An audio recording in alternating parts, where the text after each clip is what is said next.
Well, if you watched my last video,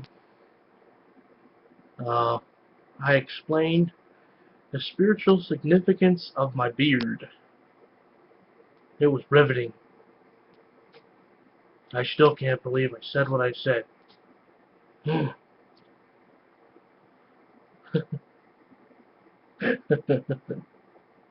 Yes, I'm joking. I'm being sarcastic. Um, but there was things in there that I said that are pretty important for people to hear. Um, might kind of leave you to wonder why it is that I don't dress up my videos. Is that because of the same reason? And if that's the case, you might be thinking, well, does that mean I shouldn't do it? No, not at all. See, I've often tried to bargain with God and say, look, can you just let me go talk to this brother or that sister, or because I really want to find out how they did that or this, and I want a big bold lettering across the screen, and I want some scriptures over here in the corner, and I want a little thing over here that goes like this. And he's like, no, no, no, it's not about you. It's not about what you want. It's about what I want. Remember? I'm like, yes, I remember. I won't do it, but I want to. I won't do it. You know. So he's not letting me do it for a reason. But that don't mean y'all can't or y'all should stop. Because actually, I enjoy some of your videos immensely. Uh, I like looking at new things, and I like looking at, what I'm seeing.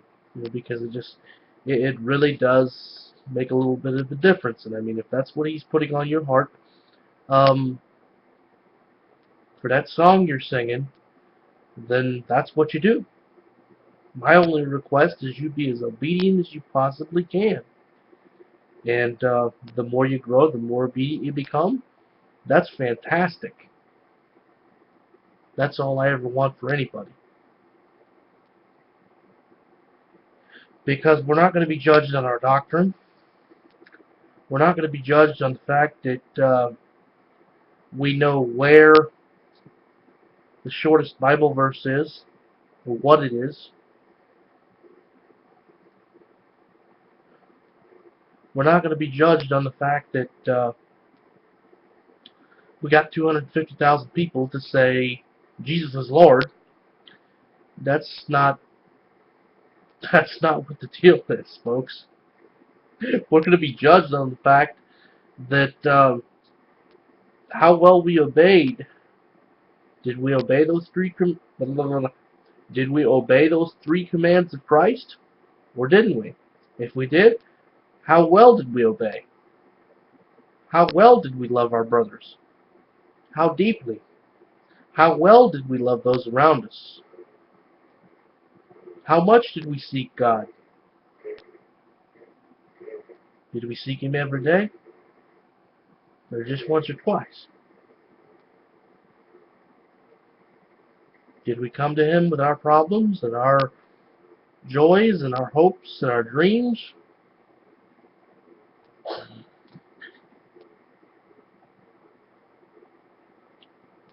And then, when we did all that, what kind of fruit did we produce? If your God is the same as my God, my Jesus is the same as your Jesus, your fruit's going to look like the fruit found in Galatians.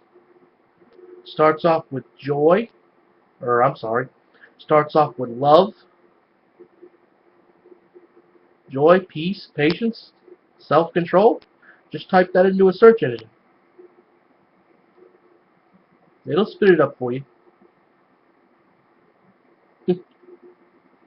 It really will.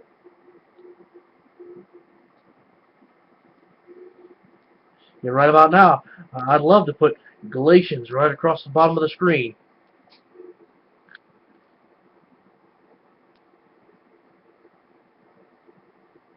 You don't think I wanted to go to a brother Will or brother William and say, hey, how you do that?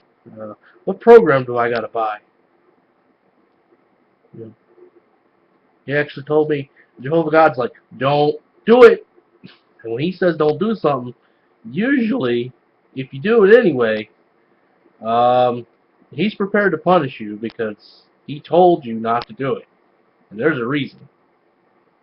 I'm like, man, but I want. No, can't do that. Because it's real important that people realize if you really are speaking what he tells you to speak, if his words are coming out your mouth, it don't need to be dressed up. But if that's what he's putting on your heart to do, then he's trying to reach somebody who is so used to the bells and the whistles, it's kind of like putting brown sugar in something you're trying to get an infant to eat. You ever try to get an infant to eat peas? Infant's like, I ain't those peas. Yucky. You take a little bit of brown sugar, you heat up the peas, you stick it in the peas, and then they take a little taste and I go, ooh, that's sweet. I like that. Show me a kid that don't have a sweet tooth. I'll show you a kid that's never been introduced to sugar. You know, not an extreme sweet tooth. My son's over there watching one of my videos. He just raised his hand. He's like, me, I don't have a sweet tooth. Yeah, but he still likes sugar. I distinctly remember he eating one of them honey buns this morning, or what was it? Cheese Danish. Cheese Danish. Is that not sweet? Yeah. Okay then. You know, does he love sugar to the point of no self-control? No. No, he doesn't. He has good self-control. You know what that means? Ooh, ooh, ooh! I'm turning into a monkey? No. Means he possesses a little bit of spiritual fruit over there. And as a father, that makes me very happy. Very happy. Show me any father that when their child loves God, serves God, seeks God, what they feel like. Are they happy? Show me any father who's not ecstatic, literally, that they're not having to drag them somewhere, that they're not having to sit them down and still try to spoon feed them with them peas and that brown sugar or maple syrup or whatever they put in there to make it a little sweeter. That's what's going on, folks. And it ain't necessarily a bad thing. It's just, he's like, no, that's not what you're going to be feeding. You're going to be feeding something a little different. Because I want you to reach a certain kind of people. That's what you need to do. You know, all I can tell you is be obedient. Do whatever he tells you to do. It ain't about me. It ain't about you. It ain't about our book knowledge. It ain't about how many scriptures we can quote. It's about how well do we obey. Do we know and understand the literal commands of Jesus Christ?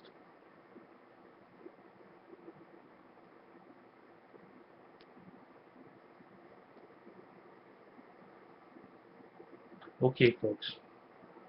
And William, if you're listening, please tell me how you do that.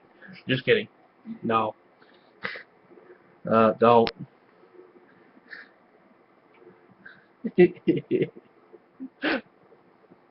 Doesn't mean I don't want to know. But sadly, he's not going to let me do it. Yet. No, I don't tend to ask him the same questions too many times. I don't want him to get annoyed. I've done that once or twice, and he's like, "Look, I don't want to hear about that anymore. You know, don't, don't keep coming to me with that, because it's starting to get on my nerves." I don't like it. So anyway, you guys have a nice night.